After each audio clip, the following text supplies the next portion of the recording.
A lot of the tools you're going to use to natural dye are available at your local hardware store. You can even get them at rummage sales, but the really important thing is that you have a set of tools that you use only for natural dyeing. You don't want to use the pots in your kitchen for natural dyeing. You want to keep those separate for food. One of the tools I find most useful is keeping a journal of your natural dyeing process. It's where I record things like the dye that I use, the type of scour I use, the mordant, things like that. Rubber gloves, measuring spoons, a thermometer, liquid measuring cup. I like to use these small whisks to dissolve my dye. And then we have tongs. This is the mordant, aluminum potassium sulfate. This is the dye. We're going to use logwood today. A pot with a lid, a timer, liquid dishwashing detergent. I like to use Ecover. A scale, a bucket, and a silk scarf, which is what we're going to dye today. You're also going to need access to water and to a heat source. The kitchen works really well for that, as you have a sink and you have a stove.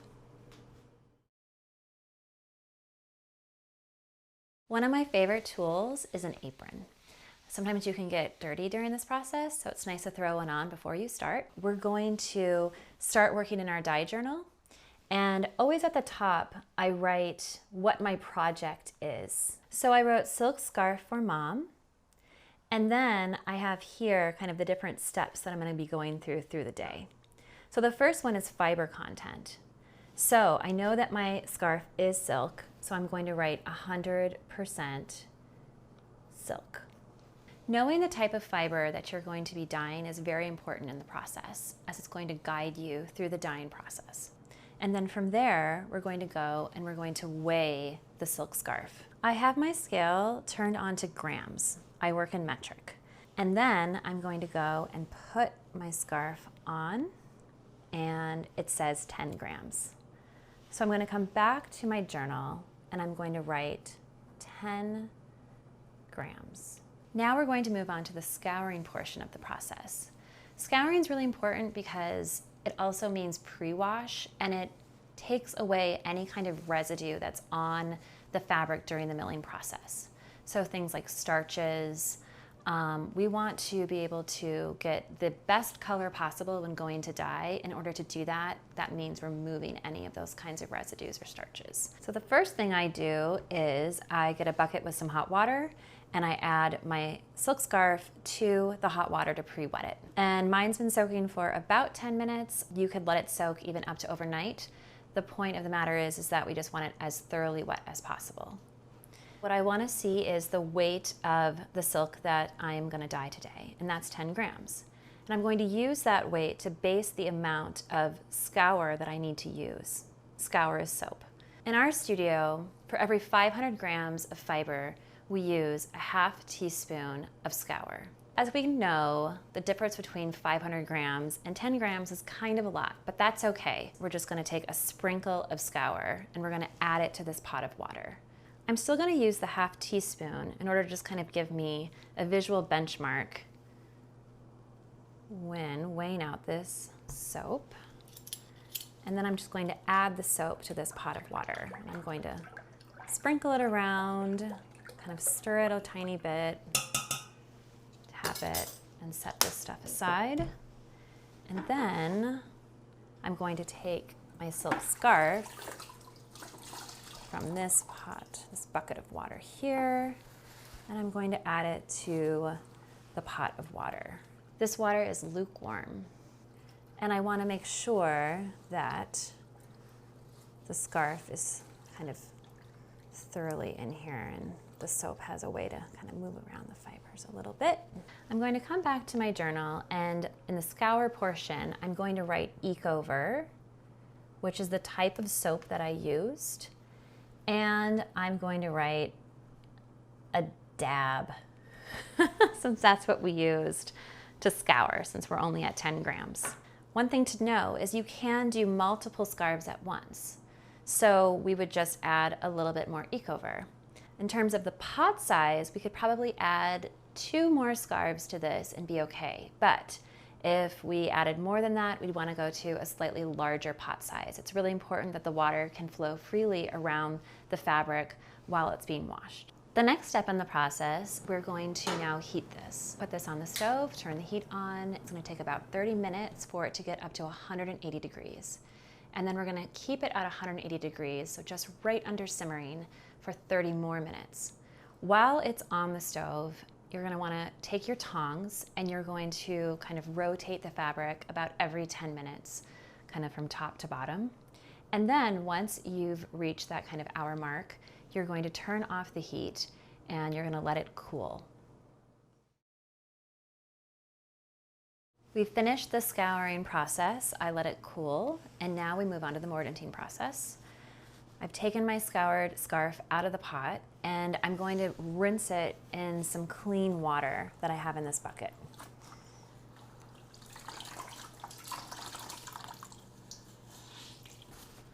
I'm going to let it rest over the side here because I'm going to prepare my mordant pot. So I refer to my journal again. The weight of the scarf is going to once again help me determine how much mordant I'm going to need. So mordant is a very important part of the natural dyeing process. The mordant is what attaches to the fiber and the dye attaches to the mordant. The mordant we're using today is called aluminum potassium sulfate. Again, in the studio in general, we use about 1 tablespoon of mordant to 100 grams of goods. Reflecting back on the weight that we're working with today, 10 grams. So I'm going to use my 1 tablespoon to help me eyeball. So if I think about it, kind of, it's this big, 10 grams. It's going to be about 1/10 of a tablespoon. The one thing to know is that mordant helps with light fastness. So we definitely want to have it as part of the process. And we don't want to do too little because it can make a color fade, but we also really don't want to do it too much. So we wouldn't want to do a tablespoon or a half tablespoon at this time, knowing that we're at 10 grams. What can happen is the fiber can kind of feel brittle or sticky if you over mordant something. And I have about 1/4 cup of very hot water. And I'm going to pour that in and take this small whisk and dissolve it. And once it's dissolved, I'm going to add it to my pot of water. As we can see here with my pot, I didn't measure out the water very precisely. The most important thing in the mordanting and scouring steps is to have enough water in here for the good to float very, very freely. The mordant will find the fabric and it will attach to it. From here, now that I have my water, my mordant, my scoured scarf, I'm going to add that to the mordant bath. Let's use my whisk to kind of set it in there. Now this is going to feel very similar to what we just did in the scouring process, where I'm going to take this pot, I'm going to put it on the stove, I'm going to turn on the heat and bring it up to 180 degrees once again, kind of over the course of 30 minutes. And then once we get there, I'm going to hold it for about 45 to 50 minutes at 180 degrees. Bringing it up to that temperature makes sure that the mordant attaches to the scarf in the most permanent way possible. I'm going to make sure that I turn it every 10 minutes with my tongs, kind of from top to bottom, make sure that the mordant is circulating really well around the scarf. And then I'm going to turn off the heat and I'm going to let it cool. This is the part where it's really fun because you get to start dyeing and playing with colors. I'm really glad that we go through the prior steps because it sets up the fabric, but this is the fun part. In my book, The Modern Natural Dyer, what I did is I went and I created shade cards. And so one of the kind of learning curves and fascinating aspects of natural dyeing is that each plant has a different amount of pigment within it. You know, it can take a little bit of time to learn how one plant differs from another. So I went to create the shade card to kind of give you a leg up in that process. The shade card here, you have wool and you have silk.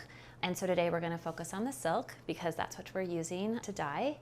And what I did was I made 3 values, light, medium, and dark, by changing the amount of dye that I used.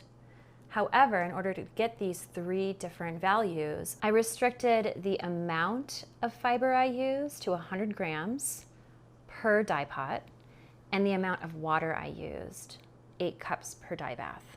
For this project, I thought that I would pull 4 of my favorite shades off of the shade card and focus in on them to design the color I want to use today.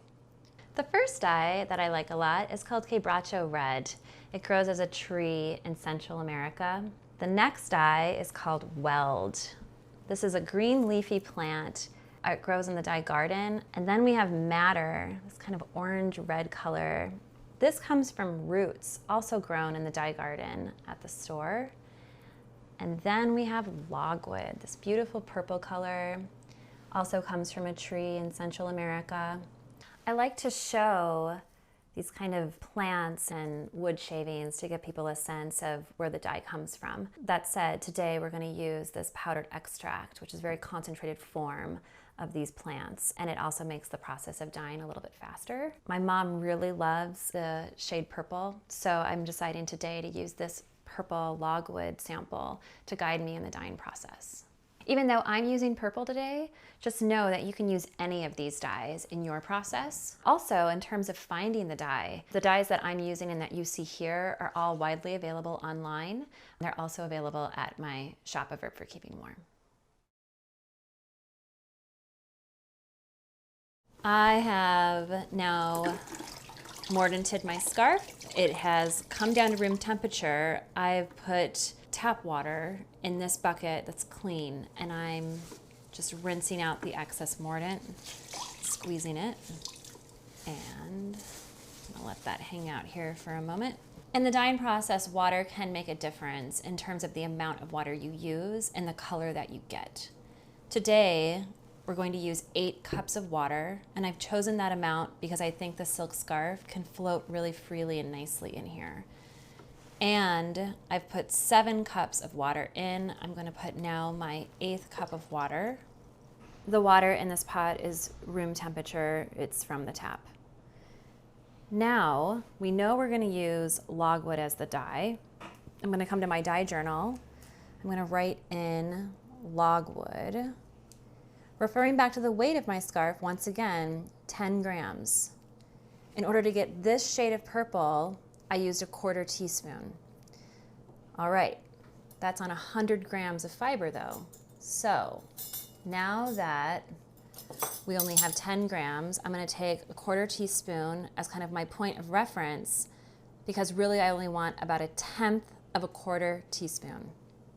So a sprinkle.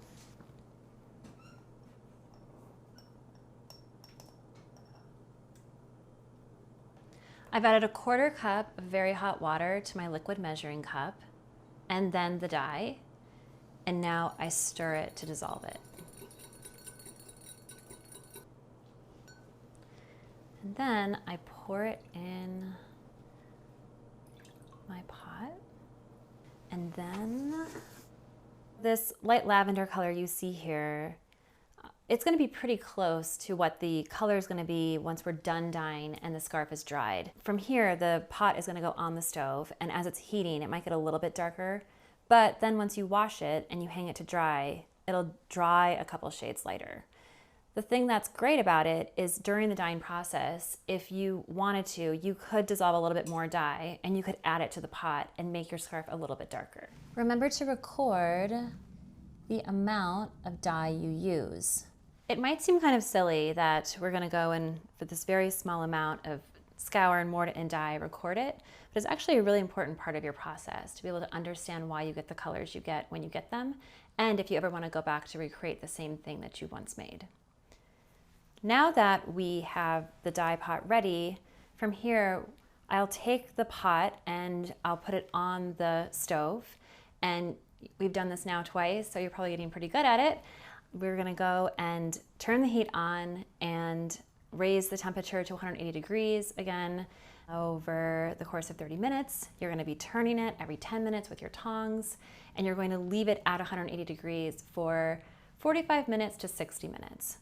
And then once you've done that, you're gonna turn the heat off and you're gonna let it cool, come down to room temperature, and then we'll go to the washing process. Here we have our scarf. It's been dyed. It's very exciting. Got a great purple color. Now we're gonna wash it, rinse it out. This is a bucket of clean, lukewarm water. Toss this slightly in here. You're gonna notice there's not a lot of dye coming off of the scarf, and that's totally okay. That just means that the scarf has absorbed all of the dye in the pot. I'm gonna wring it out as best as I can, and then I'm going to hang it up over my shower curtain, or if you have a clothesline outside, or a drying rack, and let it air dry. Here we have the beautiful purple silk scarf that we dyed together. Coming back to the shade cards that we started with, where we looked at the different colors on silk, I've also laid down some of the shade cards that are wool. This is why it's so important for you to recognize the fiber type as well as record it in your journal, and to understand the kind of different ways that dye responds to the fiber. So for logwood, you can see this was a 1/4 teaspoon. This is a 1/4 teaspoon on wool fabric, wool yarn. The color is darker. Wool takes things more saturated. The same goes for weld. When we get to madder, something kind of interesting happens where it goes more of a coral color. So even the color can change based upon the type of fiber that you're dyeing. And then Quebracho Red brings it back again. Quebracho Red, I think, is pretty similar on the wool as well as the silk. I created a couple more samples of silk scarves for you, so you can have more samples and examples that you could create on your own. This one, for instance, is where I use the same amount of dye that I used today, but instead of putting the entire scarf in the pot at once, I put only half of it in the pot. I let it heat for 20 minutes, and then I put the rest of the scarf in. And that gave me 2 different colors, as you can see here.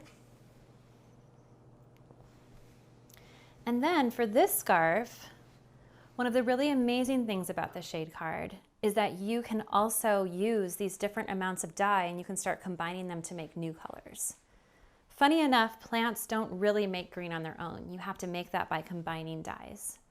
So in order to make this green, I combined this purple with this yellow. So logwood and weld, a 1/4 teaspoon and a 1/4 teaspoon, poured it in the pot, added my scarf, and I got green. At first glance, natural dyeing can seem to have a lot of steps. It might look a little overwhelming. However, from today's class, you can see that it's pretty straightforward, it's not too hard, and it makes great gifts, a great weekend activity. There's a lot of different options and possibilities for you. You can combine many dyes in one pot, many scarves in one pot, experiment, keep a dye journal, create your own shade cards, create a practice.